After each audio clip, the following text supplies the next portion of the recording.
I'm charging my phone right now. Okay. PS10. Okay, hello students of Patel College of Global Sustainability, Food, Energy, Water, Nexus, Climate Change, Mitigation, Adaptation, and Waste Not, Want Not classes, and all the other classes in our College of Global Sustainability, and Envisage Mercy, the Mercy College Environmental Sustainability and Justice League classes. We wanted to introduce you to this incredible reality of solar energy for a solar future, the Power Tower PS10 here in Seville, Spain, in Seville.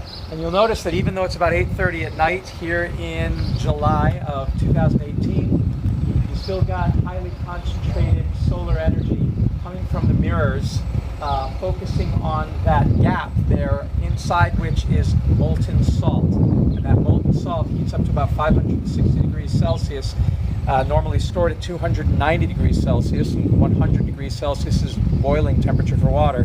So that highly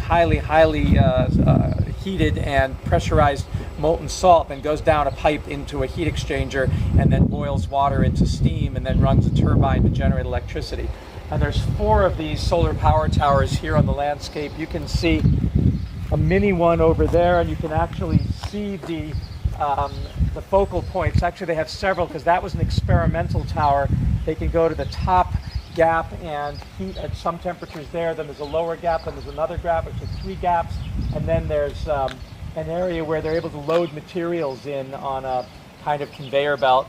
Then there's this active tower here, which you can see shining behind me because the heliostat mirrors are focusing that onto it.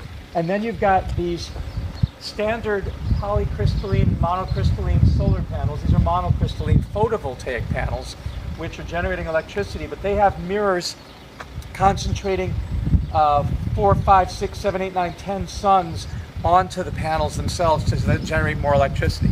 Well, let's not get confused a second. This is a concentrated solar thermal power tower that uses mirrors, just mirrors, to concentrate the sun's rays onto the focal point, and you can achieve, say, up to 50 suns heat at that focal point to heat that molten salt, which then transfers the heat to water to make steam to drive a conventional turbine, the same kind of turbine, steam turbines that you find in coal plants or fossil fuel oil plants or natural gas plants or nuclear plants. It's the same turbine, the same electric generation, but the source of the steam isn't radioactive rocks, uranium, or deadly plutonium. The source of the steam is not burning coal with all the toxic emissions that makes, or burning oil with the toxic emissions that makes.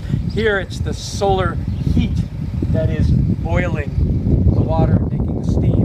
And in these, it's photovoltaics. This is direct sunlight to energy, to electricity here. And then you have over here, you can see, you have solar troughs.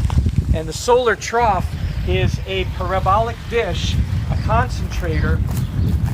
And what that does is, when it's facing the sun, it concentrates the sun's rays on that black pipe running in the center of the trough, which carries oil. And it superheats that oil, and then that oil can be used to transfer to create steam with water, or it can be used for applications where you just want boiling hot oil. These are now turned away from the sun, as you can see, because the sun is setting in the west. They generally face in the southeastern direction, and then they'll rotate with the sun as the sun gets high on the sky, and then turn over. But then at night, when it's no longer worthwhile capturing the rays, then they turn to capture the morning rays. So they're turned this way right now, but they would sit like this and move, pivoting all day, but they can't pivot this way. In the case of the solar power tower over here, the mirrors can pivot, and so they can always maintain some focal point at the top of the tower. But what I love about these is that they're made to look kind of like cathedral towers. You can't really see it from here, but you can see it more on this one. They've just made this beautiful gap in the middle so that it has a beautiful look to it. And it's a really exciting place to come because it's completely silent. The air is completely fresh and clean. You can hear birds chirping and crickets, and you realize that this is a power plant that is perpetual, that produces no contaminants whatsoever.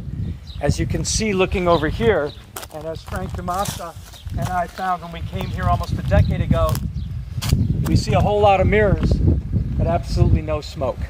So people say solar is smoke and mirrors. Well, it's a lot of mirrors, but there is no smoke. It's so clean and it's abundant. And what happens with these towers is that because they heat the molten salt to 560 degrees and then transfer it and fall back down to 280 degrees, they can retain their heat for about 15 hours, which means after the sun has set all the way until the sun rises high in the sky, they're retaining that same heat and generating electricity that entire time. So it's not like they only work when the sun is shining. Unlike photovoltaics, which will stop making electricity as soon as the sun is no longer shining directly on them, these will maintain their electricity production through the night. And they also can work on cloudy days, depending on how much cloud cover there is.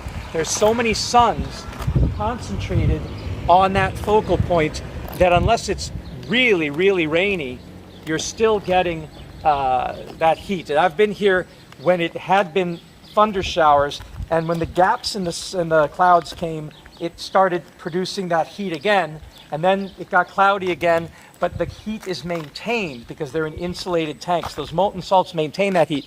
So it doesn't have to be continuously sunny in order to operate 24 hours. As long as they can keep that heat above boiling, then it's operational. So in a place like Spain, this can operate pretty reliably for 24 hours a day, 7 days a week, 365 days a year. So it's a really spectacular example. And here's one of the best things about it. It uses only local materials. Every country has cement and rebar to make the tower.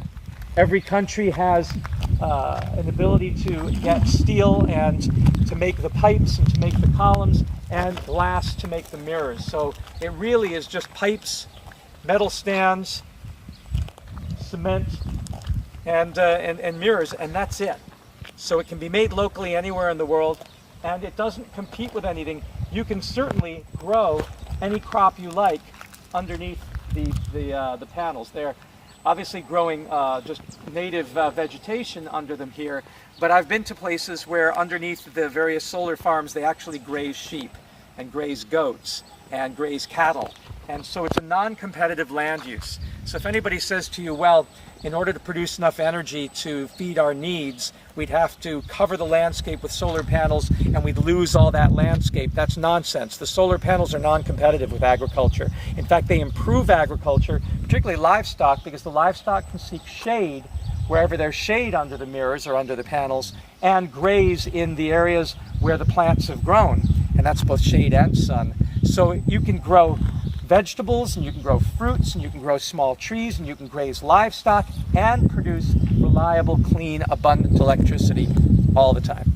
So it's a win, win, win, win, win. No toxins whatsoever, no smoke, no transport of fuels back and forth, no wars for foreign oil, no danger of terrorists stealing the uranium or the nuclear waste, no waste at all here.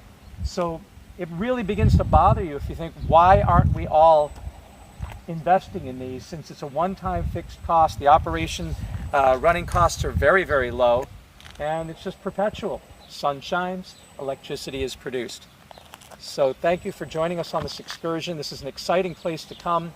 As we mentioned, we've got many examples of different solar. If we can get a little closer here so you can see what I mean by the parabolic dish. So you have a vacuum tube, like in our solar vacuum collectors. There is a glass vacuum tube that has the pipe, which shows up as a blue because of its coating, and that's filled with oil. And because it's super insulated, because of the vacuum tube, it can get superheated just by those mirrors curved around there. So another great technology. That's worth getting a still photograph of. Yeah, that's nice in there. So, you got anything you want to say about this and us? It's great. I mean, I read about it, I saw pictures of it. I've never imagined I'd be in the actual place. It's amazing to see. I mean, it's it's real and it happens, and it's quiet and beautiful and productive, and yeah, there are many promising ideas. I agree with you. Why we don't have greens and crops like sunflower crops that we've seen, or other crops growing or animals grazing. I don't think there's any problem doing that. So I think it's a win-win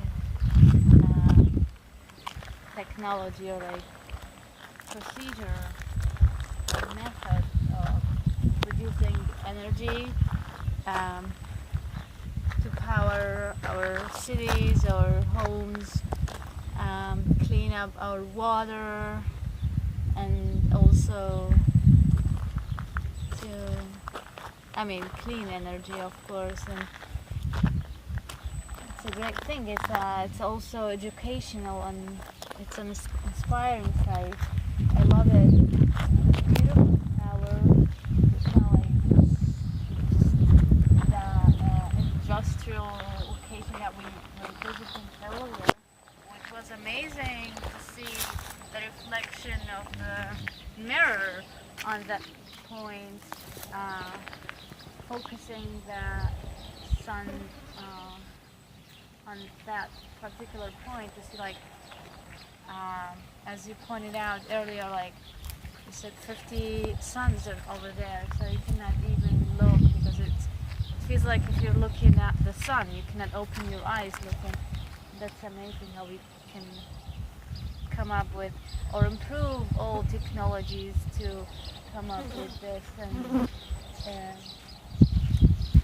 harness solar energy and use clean energy and live in a clean, no pollution, cleaner environment, and feel like we're not as harmful as we are now, using fossil fuels and dirty sources like burning coal, or using other sources to produce energy that's not really contributing much to our health and our environment. And it's renewable. It's amazing. It's there forever.